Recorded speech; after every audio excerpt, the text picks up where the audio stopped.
Hey everyone, hope you're doing well. So I want to give you some tips and things to consider about Mercury, which just went retrograde yesterday. So for the last few days, Mercury had slowed right down, which is what planets do when they are preparing to change direction as it appears from our position here on Earth. The first thing is this, it goes retrograde in Sagittarius, the tropical zodiac. However, in the Babylonian or sidereal zodiac, that will be in Scorpio.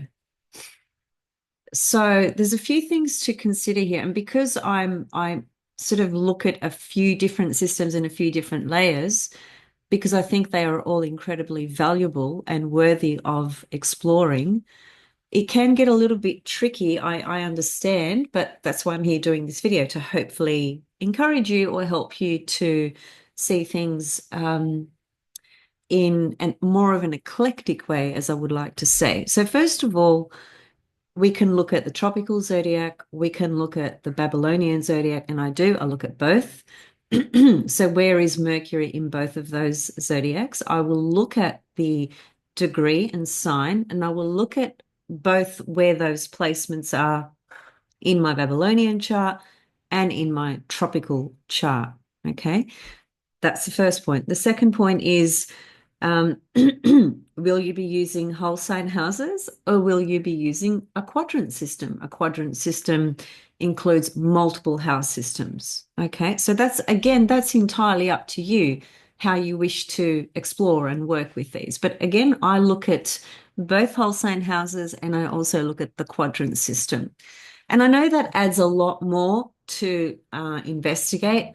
And sometimes it can get a little bit tricky to get your head around it, but it's just something that you need to practice, which is what I do. You just practice and then you kind of learn how it's a bit like multitasking, as it were, a little bit more complicated than that.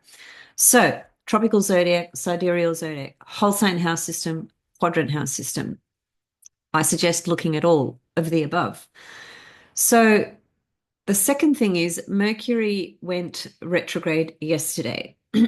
So what that means is in the zodiac, it's going to ultimately Mercury, it's going to do a couple of things. It's going to go invisible, and I'll give you the dates of that in a moment, and I'll tell you what that means as well from an ancient perspective. And that, by the way, that invisibility or disappearance of a planet is corresponds to what's called heliacal phases, which is something that has existed for thousands of years but has been forgotten in modern astrology. And it is something that Rumenkolov strongly, well, not strongly, but he's a really good teacher in those sorts of ancient systems.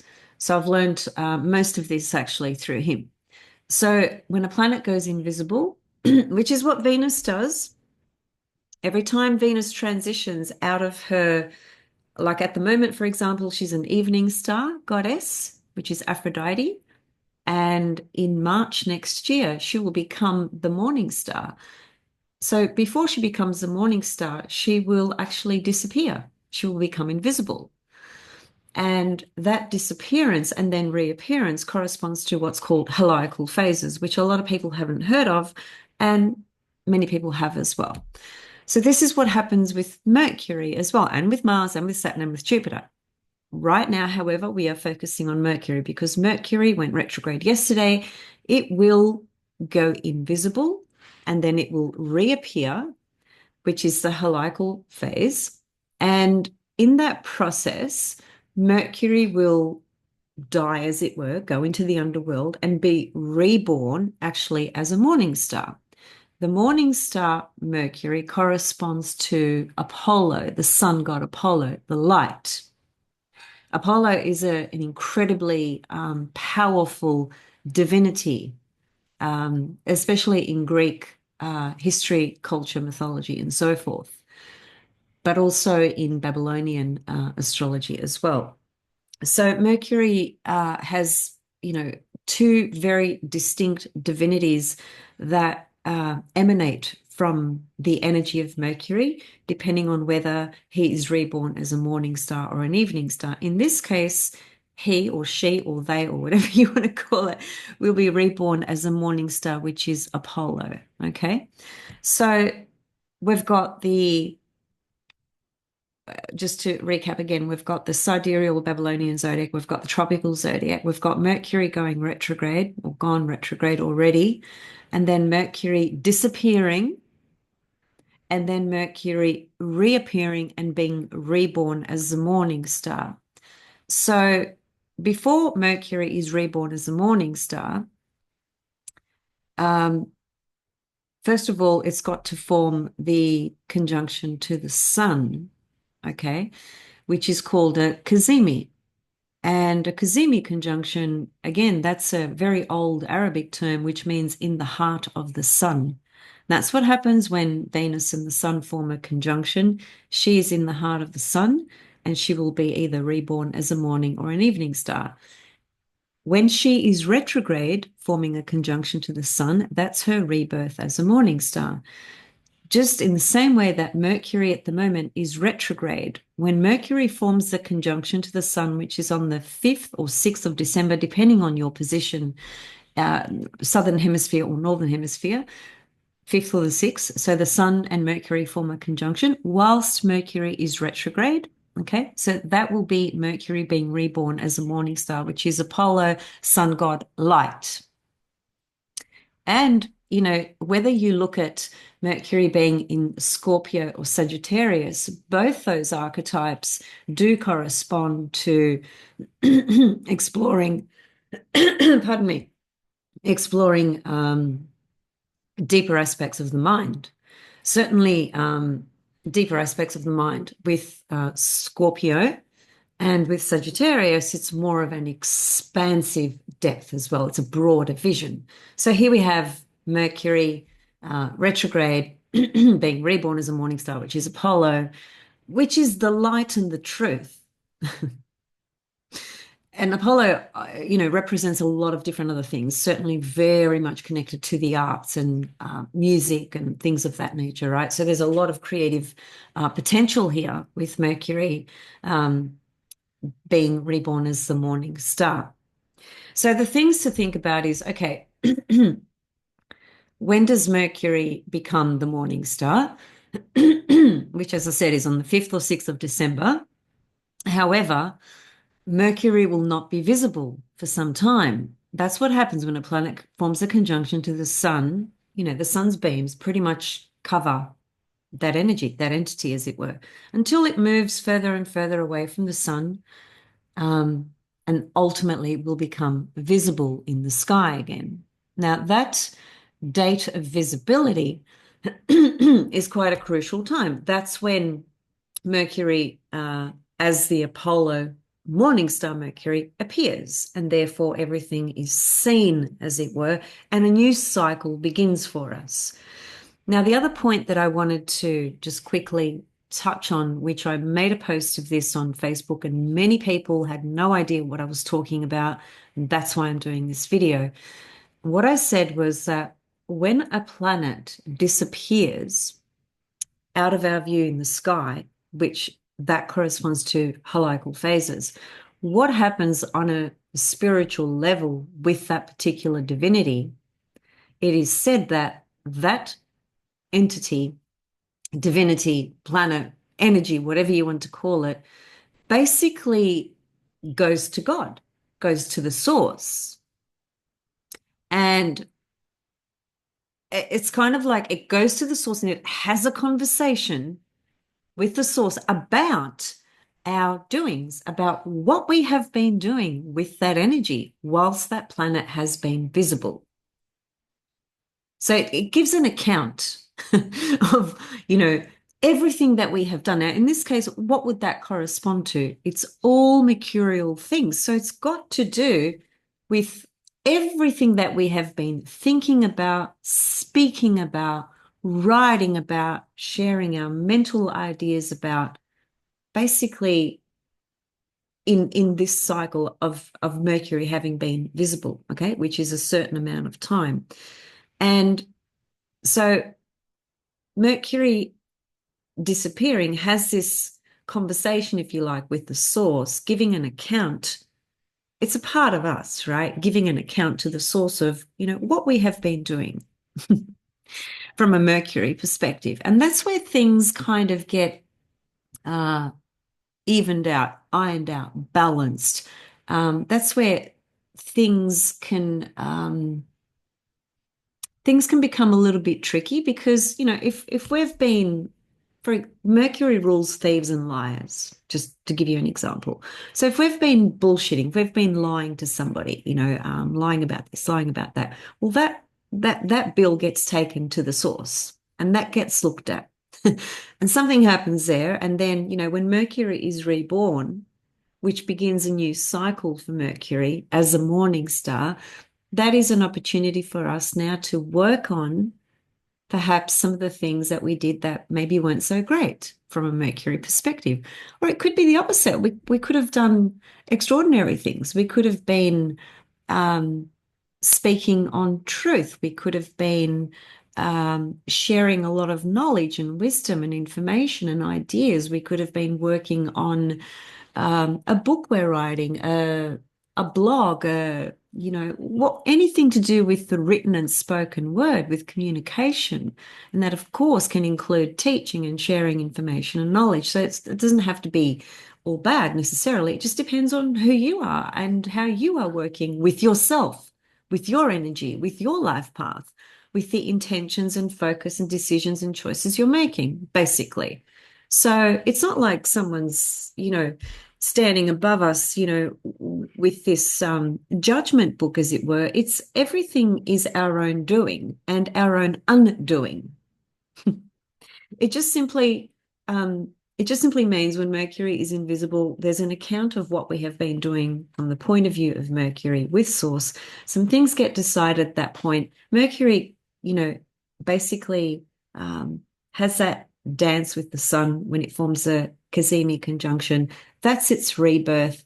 In this case, it's going to be reborn as a morning star, which is Apollo, the truth, the light, and thus the cycle begins again. But it is a very profound you can call it a theory, you can call it a teaching, it doesn't matter what you call it. This comes from Rumen Kolev, by the way, what I'm actually sharing today, the concept of when a planet disappears before it reappears, it goes to the source with an account of what you have been doing. And then when it reappears, it's its rebirth, whether a morning or an evening star. In this case, Mercury will be a morning star. So it's the light of Apollo, it's the truth. And so the cycle begins again. And we have another opportunity to work more on those things again, those things being those aspects that Mercury corresponds to in our life. Now, that's also connected with merchants and networking and computers. And, there's a myriad of things that correspond to Mercury, anything with the written and spoken word, of course. But I really love this concept or theory or truth. To me, it feels like a truth that when that planet disappears and it's having a dialogue, an interaction, a connection, we can't even really describe it in words because it's something that's happening in the spiritual dimension. And we've got a language or certain languages or certain words that may help us try to identify and interpret and define what that might look like. But I don't think language really covers it. I think it's something that it's transcendent, right? It's transpersonal. And so it feels to me like to tap into that would be to tune into our right brain intuition, which is Sagittarius anyway, which is where Mercury retrogrades, which is where Mercury forms the Cazimi conjunction as per tropical zodiac. However, in the sidereal zodiac or Babylonian zodiac, it's in Scorpio. And let me just show you actually a couple of things. So from the point of view of today is the 27th of November. There's Mercury at 22 degrees of Sagittarius. It just went retrograde yesterday. Okay. And by the 5th or 6th of December, Mercury, as it moves backwards in the zodiac, it will catch up with the sun. That conjunction occurs on the 14th degree of Sagittarius in tropical zodiac. Now, when Mercury forms that conjunction to the sun, it won't be visible. It will still be invisible. Now, let's get to that part of it from the point of view of the Babylonian chart, and let's have a look at Mercury's disappearance and reappearance dates. So this chart is actually for the 28th, being tomorrow, 28th of November. And there's Mercury right there. I might actually grab a little tool here just to highlight things for those that are not familiar with this chart, which would be many people, and some people are not familiar with symbols still. So I'll make it easier. There's Mercury right there. Okay. And so if I hover my little arrow up here, if you look at, there's a box down here. Okay. Look at this box as I put the cursor on a particular point. Basically, I'm putting it onto that round yellow circle. That's the ecliptic. Okay. So Mercury's position here is at 23 degrees. Let's see here. No, something's amiss here. What's happening? 28.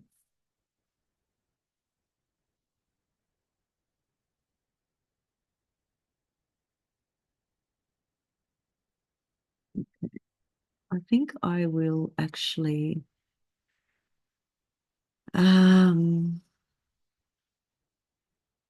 why is it showing me? Okay, sometimes this program plays up. I don't know why it does that. So let me just start that again, if you don't mind.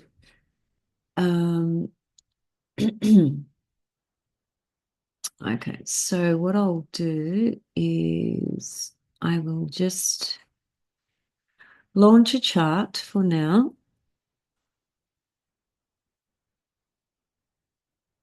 Just bear with me while I do this. I just want to show you when Mercury goes invisible, the date and the date that it reappears.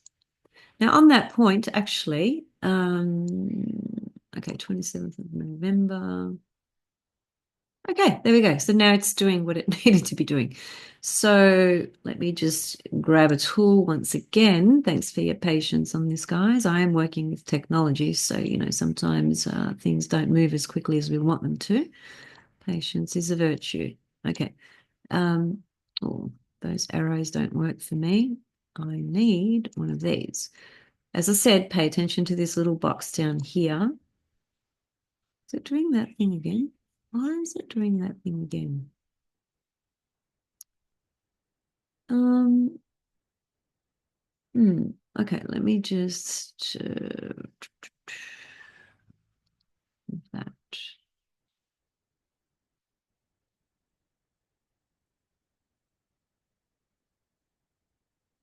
There we go. All right, so I've just animated the chart for the 27th of November, which is today for me. There's Mercury right here. It seems that when I grab this tool, something stuffs up. Okay, there's Mercury. It's done it again. Wonder why that is. Okay, well, let's get rid of that. Okay. If you can just see where I'm hovering the cursor. Okay, so back to Mercury. So there's Mercury there today. Okay. And you can see that if you look at the box down the bottom there where I've got the arrow, you can see on the top line it says 28 degrees, 37 minutes of Scorpio, Babylonian fixed. That's showing us the position of Mercury in the sidereal Babylonian zodiac. Okay. And if you go down a couple of lines, like right to the last line that's highlighted red, you'll see 23 degrees, 46 minutes of Sagittarius tropical zodiac. Okay. So that's showing us where Mercury is today in the tropical zodiac and where Mercury is today in the sidereal zodiac.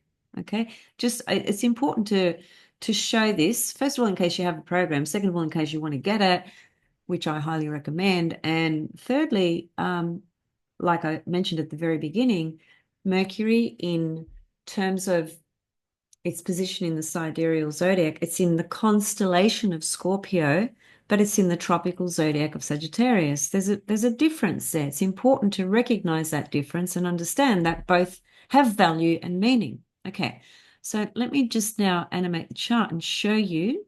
Just keep your eye on Mercury. As I animate the chart, I'm just going a day forward. Did you see that? It changed color. You see Mercury is now highlighted in gray. Now, what is the date of that? That is the 29th of November, Southern Hemisphere, Melbourne specifically. And that's showing us that Mercury has now become invisible. One thing I'd like to point out about that is that what I've learned with this program and through Rumen is that the date of a planet going invisible and the planet reappearing at some point, which it will, that date varies based on one's location. Sometimes the dates are very, very close. Sometimes they can be days and days and days and days and days apart. That's the tricky thing. And it's also a little bit hard to find that out on Google because astroseek.com, which is a wonderful program and has really great uh, free stuff on it, relative to its calculation and formula of when a planet disappears and reappears, it doesn't seem to have that right. Now, I'm saying that because I've looked at that program and I've looked at Rumen's program, and I just trust Rumen's program because Rumen is an astronomer. So it's just how it is. Now, the point being here that Mercury becomes invisible on the 29th of November in Melbourne, Australia. Now, that might not be the case if you're living in New York, USA. The date may vary. I don't know unless I have a look or unless you have a look. Either way, it's going to be somewhere relatively close to this date. Okay, so that's the best I can offer you from the point of view of do I sit here and do every single country and every single city in the world of when Mercury becomes invisible? Obviously, that's not feasible for any human being to do. So you just kind of have to either discover it yourself or just work with the dates that I'm giving. That's, really just how it is. Okay, so I'm just animating the chart a day forward, one day at a time, because I want to show us when Mercury reappears in the sky, which means Mercury has formed the conjunction to the Sun, the Cazimi conjunction, and that's where he is ultimately, or she, or they, is ultimately reborn as a morning star Apollo. Now, Apollo is not a he, she, they. Apollo is simply the light, a divinity of the light. Okay. Although from a masculine feminine perspective, Apollo appears to be masculine. Okay, so let's just keep going forward.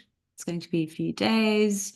You can see Mercury is still highlighted gray. That's how I know that Mercury is still invisible. This is the program that Roman designed. He made it easy for us from that perspective. When a planet disappears, it changes color. It goes gray. No other color, just gray. So you always know. So it's not confusing. Okay, let's keep going.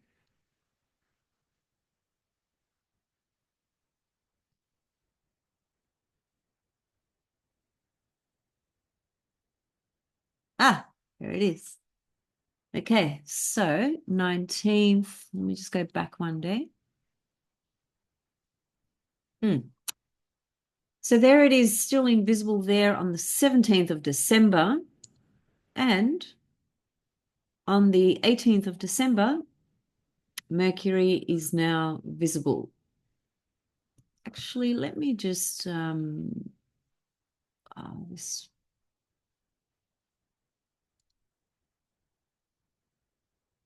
It's not that one that I want. Where is...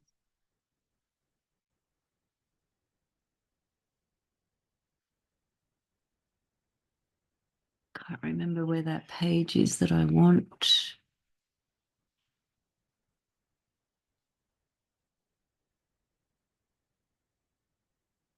No, I've just forgotten. Anyway, never mind. I'll have to try and I'll locate that in my own time. Okay, so we can see here that by the 18th of December, Mercury is now visible. So that means Mercury, as I said, it's been retrograde. It's formed its cazimi conjunction to the Sun on the 5th or 6th of December. It became visible, invisible on the 29th of November, which is just 2 days away. So in 2 days, Mercury becomes invisible, okay, in a lot of places on the Earth. That will be the date for many places, but not necessarily every single place, okay? But we can use that as an average, let's say, all right? Um, Fast forward to the 18th of December. By that stage, Mercury has been in the underground. He's had chats with the source about your doings, my doings, everyone's doings. And they've been reborn as the morning star Apollo. And slowly, slowly, slowly, as Mercury moves further and further away from the sun, it becomes visible as a morning star, meaning it will be rising on the eastern horizon before the sun rises. So that's the astronomy, astrology side of things. And I'm hoping that, if anything, what you can take away from this is the consideration, the thought around looking at your whole sign houses, looking at quadrant system. It's not too difficult to put up a whole sign house chart, put your quadrant house chart up, have a look at where, because Mercury may or may not be in the same house with those house systems. It just depends. Look at the Scorpio position of Mercury. Look at the Sagittarius position of Mercury. Those houses are adjacent anyway, okay? Now, you may have those two signs in one house. It depends what house system you use. But let's just say it's covering two houses, Sag, Scorpio, and let's just say you're looking at Mercury through Scorpio and Mercury through Sag. Either way, what's happening here is that Mercury is retrograde. Doesn't matter which system you use, Mercury is retrograde. Mercury will become invisible, doesn't matter which system you use. Mercury will form the conjunction to the sun, be in the heart of the sun, doesn't matter which system you use, and Mercury will be reborn as a morning star. It doesn't matter which system you use. Those are the points to actually consider and really reflect on. And whilst Mercury is invisible, just this is the final point, when planets are invisible, it is said that that is not the time to be active, as it were, on the matters pertaining to that divinity. It is a time of introspection, a time of reflection, a time to pause. And if you follow these principles and you observe the planet's invisible phase and when it reappears again, and keep a diary and note what's happening during these times, I'm pretty confident that you will find some pretty powerful synchronicities, and meaningful things that come out of that observation and that journey. But basically, very simply put, any planet that is invisible, that is not the time to be acting on those things. It is a time where that planet is basically with spirit, with source. So that means that that energy is pulled in and or pulled up. So it's not out there, as it were, in this physical reality. That energy, that vibration is elsewhere during its invisible time. Thus, why it is a time for us to pause. And pausing is very valuable because it gives us that opportunity to really reflect on the matters of life pertaining to that planet, that star, that divinity, whatever it is we are looking at, in this case, Mercury. So, of course, it's got to do with a lot of our decision making as well. So, you may make a decision whilst Mercury is retrograde, let me just say that, and change your mind about something. And you may find that in the middle even of that retrograde cycle, you may actually make a particular decision that takes you in a different direction. That's fine, but when a planet is invisible, that's another layer. It's a little bit similar to the retrograde, but it's much deeper. much, much deeper.